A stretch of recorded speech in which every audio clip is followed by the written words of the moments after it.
Big story coming in. The Indian Overseas Congress chief Sam Pitroda has apologized to the India Today reporter for the assault on him in the United States of America. Congress party workers close to Rahul Gandhi were accused of assaulting the India Today reporter in Dallas, in Texas, in the United States of America. Sam Pitroda spoke to India Today's Rohit and apologized and assured him that action would be taken against those who not only assaulted him but against his wishes deleted the interview of Sam Pitroda on his camera. Sam Pitroda said that the Congress party fully supports the freedom of media.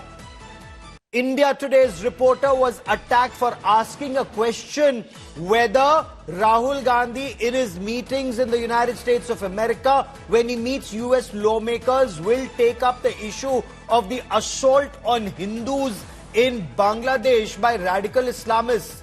The moment this question was asked, his mobile phone was snatched and the interview deleted against his wishes by leaders of the Congress party, by workers of the Congress party in the United States of America. India Today's reporter Rohit Sharma was confined against his will by Congress party workers.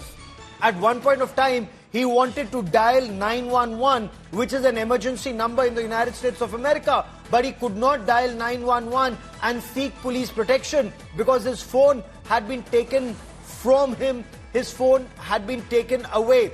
And India Today's Rohit Sharma now joins me on this broadcast. Rohit, what happened? I believe you got a phone call from Sam Pitroda.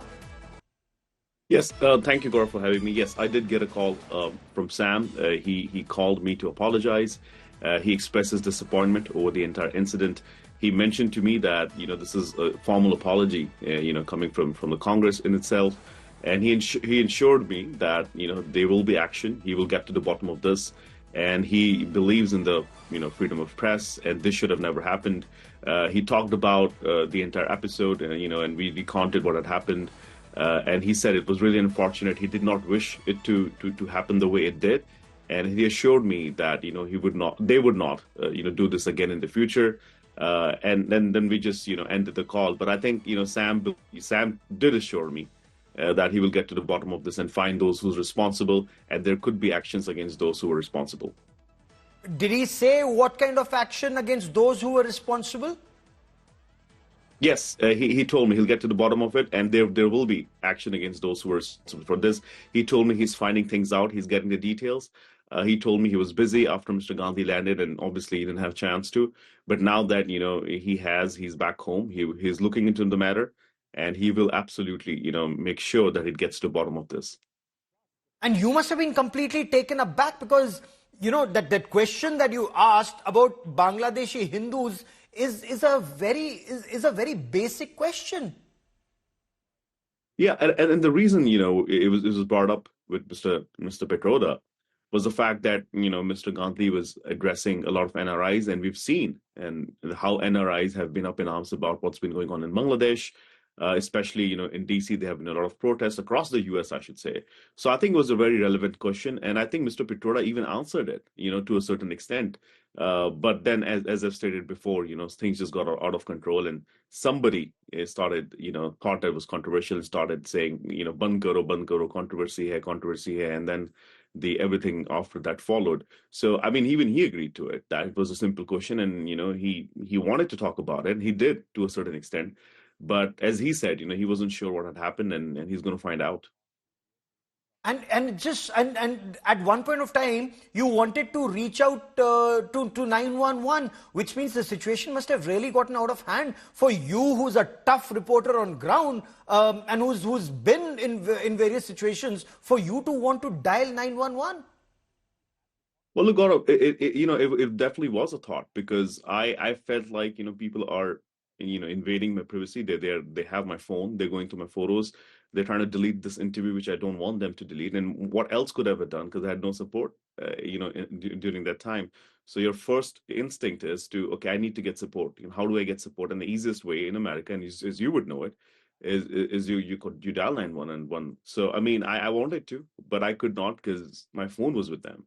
So I had to just, stay calm and reason with them and ask them to return my phone, which eventually they did after at least 20, 30 minutes, after deleting everything and making sure nothing was left on my phone. So yeah, and I was shocked, really shocked, because this doesn't happen here in the US. You've done some reporting, I mean, from here. I mean, we are, as I stated the other day too, that we are only like 5, 10 feet away from the president of the United States. We could ask the most uncomfortable questions, and you could still walk out of the White House, and nobody asks you anything or does anything to you. So the manner in which it was done, and I think that's why I wanted to speak out about it. It's this isn't just about me. I think it's about all the journalists who report, who work. We shouldn't be feeling threatened Yes. by such incidents. Nobody should be doing this to any of us. I mean, we're just doing our jobs by asking questions to people in power. I mean, if these questions are uncomfortable, and that's our job. But the fact that somebody could do this is, to a journalist, is why I'm speaking out. And again, it's not about my own self. It's about freedom of press and how it should be respected, especially when we've seen some of the comments coming from within the party that they value freedom of press. So it's ironic in what had happened, and I think that's why I wanted to speak out. Yes, and the manner in which the assault took place, it wasn't just a physical assault. It was more than that. Your phone was taken away, and in fact, the entire interview deleted. You felt that that was a major invasion of your privacy.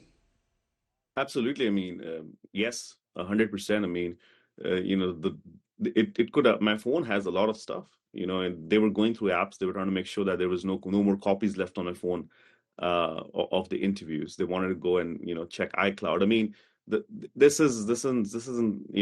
I mean, again, I can go and define and get more adjectives, but at the end of it, I mean, it's very appalling. It's disturbing. It was a direct attack.